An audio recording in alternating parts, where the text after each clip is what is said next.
Well, good morning and welcome to Adventures in Awakening.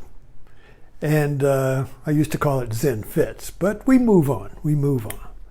So the title of this morning's meditation, all right, it's not really a talk for me and hopefully for you, but a meditation. We're going to meditate on this idea. And the title of the idea is that we play on Newton's pool table. We play on Newton's pool table. So let's look into this. I've been writing about that. This was the first idea of my morning writing, so this is what I'm working with. And it's a good metaphor. You need a metaphor. You know, there's an image of Archimedes said, if I had a lever, I could move the world. Or a fulcrum, and there's that picture of him. He's got the world, and you got a fulcrum, and you got a board, and it goes under the world, and he can move the world. He can move mountains. How can you move mountains? Well, you need a good metaphor. So the metaphor of Newton's pool table is what we're going to work with. The world as a billiard game or pool table. I think most of the time when you go to a pool parlor, you play pool. Billiards is the same idea, but it's I think it's got a different table as far as I know, billiards. Anyway, there's a different game, same table, same rules, same Newton. So who is Newton? Well, Newton, this is just to lump all of the great scientists and inventors of the age of reason, which really kind of like bloomed in the 16th century, when Europe changed from the Middle Ages to the modern age. There's that kind of like transition when the world's changed from living under the dome of the Catholic Church and the Bible and heaven above and hell below, and all of your concerns should be get to heaven and stay out of hell, and that if you want to get to heaven, you got to go to church and obey God and be good, and if you sin, you're going to go to hell unless you confess, yada, yada, yada, yada. The whole thing was in this dome. It's kind of like the heat dome that's constantly cooking the West, and which I understand is coming to the East. But anyway, it's the idea of a dome or a tent under which everyone lives and sees the world in terms of that, a reference to that dome, but you're not conscious of the dome. You see, you're in a tent, a big tent, and the whole world is in that tent, a circus. And everything is in that tent is going on, and you're doing everything, but it's all in relationship. It's all shaped by this tent. It's like fish in a fishbowl. The fish are not aware of the bowl, but the bowl shapes the water that the fish swim in. So what the fish do is really caused by the shape of the bowl. But they don't see the bowl. The bowl is the world. Or what I'm writing about is a world idea, or Weltanschauung is a German idea, a world idea in which we live. So Newton is a world idea. So what is it? Well, I've been looking at it in terms of a pool table. In Newton's world, everything is a thing, the science. Everything is made out of matter. Only matter or things are real. And they bump around, they knock into each other, but nothing would move unless there was a cue ball. If it was not for the player and the cue ball, the table would be inert. The cosmos would not move. So this whole idea of Newton's pool table is that some external force would, if no external force moves it through cause, it causes it, you see, nothing would move. So that's why we always want to find the first cause. Why God is the first cause of this table. Well, he started the thing going. He broke the balls. But then the balls are controlled by laws. So God can't interfere in this Newton's world with the pool table, you see. He set the laws, natural laws, broke the balls, and now it's all running, and each one of us is playing on the pool table, but each of us is a ball, and we appear, and then we go in a pocket and disappear, and that's it. But we believe, without question, that this pool table, this universe exists outside of you, outside of me. In the same way, like you're in a room. Now, if I go into the kitchen, I assume without question that this room will still be here, and I'll come back into it and it'll look just like this. Well, this is true. But it's kind of like that idea of the world. I believe that when I die and leave the world, it will stay here just like this, and everybody will run around in this room, and everything will be just like I left it, you see. And it'll change because the balls will bump into each other and it'll rearrange, you see, but the pool table will stay the same. The pool table and the rules, the laws, gravity and all these laws, you see, it's all running like a big clock, you see, and whether I'm here or not is irrelevant. I'm just here for a while until something knocks me in, a car hits me and knocks me in a pocket. If I'm lucky, I can stay from behind I don't get behind the 8 ball. I don't know how that works, but I can stay on the table for 100 years, like my mother stayed on the table for 102 years. Other people get knocked off as soon as they get on the table. Well, it's all chance, You're in the right place or the wrong place at the wrong, bad luck, bad karma.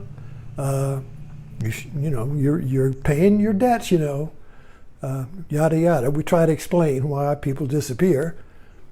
Anyway, but the unquestioned awareness, the unquestioned idea is that the world exists separate from you. You see, that's just assumed. And that's Newton's pool table. So this whole idea, world idea, is falling apart now. And that's why there's so much anxiety, turmoil, fear,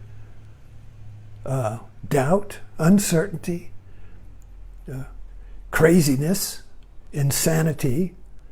It's all happening because Newton's pool table is falling up, cracking up, like when there's a storm and you're watching TV and you got a satellite and the storm is, the clouds are between the satellite, and starts to going and it breaks up and, and then suddenly it all goes, it's all gone. Well, that's what the modern world of Newton's pool table is going through right now, because this Newton's pool table has run its course. It's created, it used to be when we started out with the Age of Reason, it started out with the sense of utopia. Science, the scientist is the new priest. He can discover the laws that makes the pool table work, and we can figure out how to keep the balls on the table forever. In other words, we believed in that everything will be known, given enough time, you will know everything on the pool table. Given enough time. And now we are still believing in that, but now we just know, well, we just need a bigger computer. You see, once we get a bigger computer, we'll know everything. Everything can be known. Then we can go, that's it. End of the game. When everything is known, there's nothing else to do. It's almost like in science, it's almost like that's the end of time. When everything is known, what are you going to do now? There's no more surprises, no more urge to discover, no more need to expand. You know everything. That's it. Now you can RIP, rest in peace, you see. So it's almost like it's a death wish. This idea that you can eventually know everything, and once you know everything, there's nothing to be done, nothing else to discover. That's it, you know it. Kind of like Sheldon Cooper in the Big Bang, you see. That whole Big Bang was a beautiful metaphor to understand the modern world that we live in. But anyway, so what we're working with here is just the metaphor of the Newton's pool table as a world idea that we have been living in and under like a fish in a bowl since the 16th century, and now the bowl is cracking up. See, quantum and Einstein, quantum came in the turn of the century and blew Newton's bowl out of the water. It just changed the whole thing. But then it takes a long time. But see, the world we live in is not quantum. It's not the world of the quantum physics. It's the common sense world. In the common sense world, the assumed world, the world we don't question, is Newton's pool table. See, what's missing from Newton's pool table is the pool player. You. When you play pool, you can't get on the table. That's against the rules. You can't get on the table. You got to keep your feet. Maybe you can lift one leg to make a shot, but you got to stay grounded. You can't be in the pool table. I was reminded when my wife was a massage therapist in Virginia, and suddenly there was massage parlors everywhere, and the rule was that the massage parlor therapist, I say therapist, you see, had to keep the feet on the floor. They couldn't get on the table. They couldn't get on the table with the client. I wonder why. So the pool player cannot get on the table, you see. So you can't get in the world.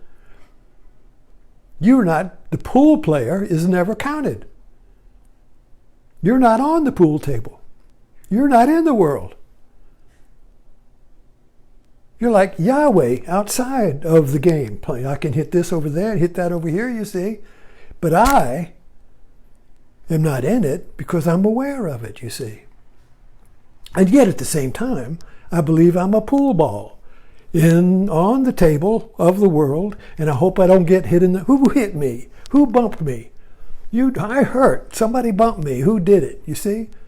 It's kind of like we're all bumping each other and hurting and trying to get the last ball, be the last ball standing, trying to get the other guy in the pocket. On Facebook, it's all pool. I'm going to knock that comment in the pocket. And boom, he hit me. Oh no, come back, I'll hit him again. That's wrong, you idiot, and I'll hit him again. And then two balls will get going at it, boom, boom, boom, like that, trying to get the other one into the pocket. So I'm the last one standing. So the whole game of pool is to be the last one standing. So I'm an object at the same time, you see.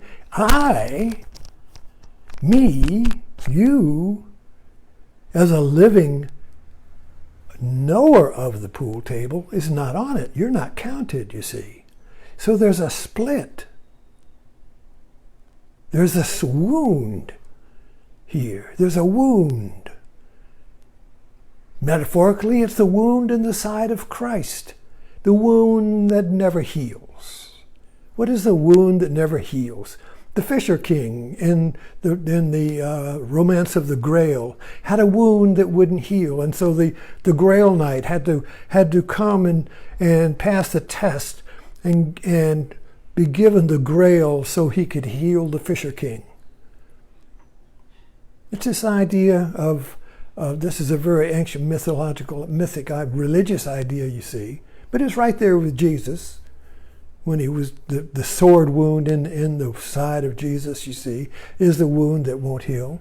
It's also the wound of compassion that cries, that bleeds, you see. But anyway, I digress. What we're looking at here is that you are missing from Newton's pool table. In the same way of your room here, you're in a room, I'm in a room, you see all these things, you see, and you see me, and I'm in a room, I know I'm in this room, you see. But the knower of the room is not in it, otherwise I couldn't know the room. Now when you are suppose you were really involved in a pool game, or any game, I don't care, bridge, whatever, any game, or maybe in a war, or maybe you're just you're running in the Olympics. You're really doing it. You're totally doing what you're doing. You are absolutely involved in a dance, something, and suddenly somebody says, it's time to go, and you look, oh, time flew by. You were not aware of the room then. You were the room. You were what you were doing. We do this all the time. When you're really involved in something, you're not sitting outside of it looking at it. Oh, wait, how am I doing?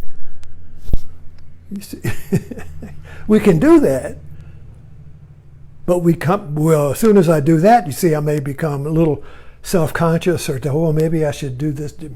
Somebody's going to think I'm a fool. The moment I become self-conscious when I'm talking to you, I lose my word. When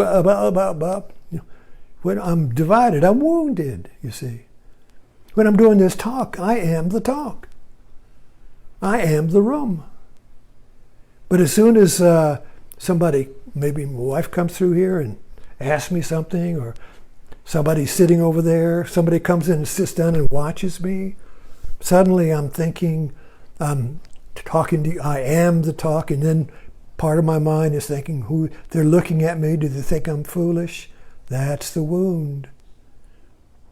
This self-reflection.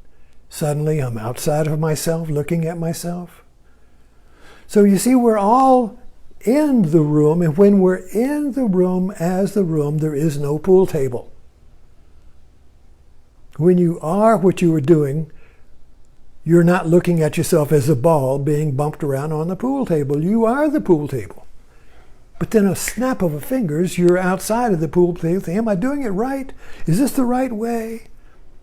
Is this the right way to meditate? Am I on the way? You see, what's the way? What's the way back to being the pool table? So we're constantly outside, inside. But they oscillate. We're happy when we're inside. We're unhappy when we're outside, because now I'm split, you see. So we're fluctuating the mind because it assumes the world is a pool table. Because it assumes that world is real, we're constantly getting flipped into it. And then back in. We're back into life and then back out of it. I'm back into me as me, and then I'm back out of it, me, and looking at me and wondering if I'm doing okay. And how much more I need to do before I can get to being okay, which means being the room. Or being life, you see. So we're constantly outside of life and inside of life. And when we're inside of life, we are life and we're happy, but we don't know we're happy. As soon as I think about, am I happy now? Now I'm not happy. Anyway, the pool table is a good metaphor to try and see why the world feels like bumper cars. Because we believe it's real and we don't question it. Anyway, that's enough for this morning. Thanks for dropping in. Have an adventure today.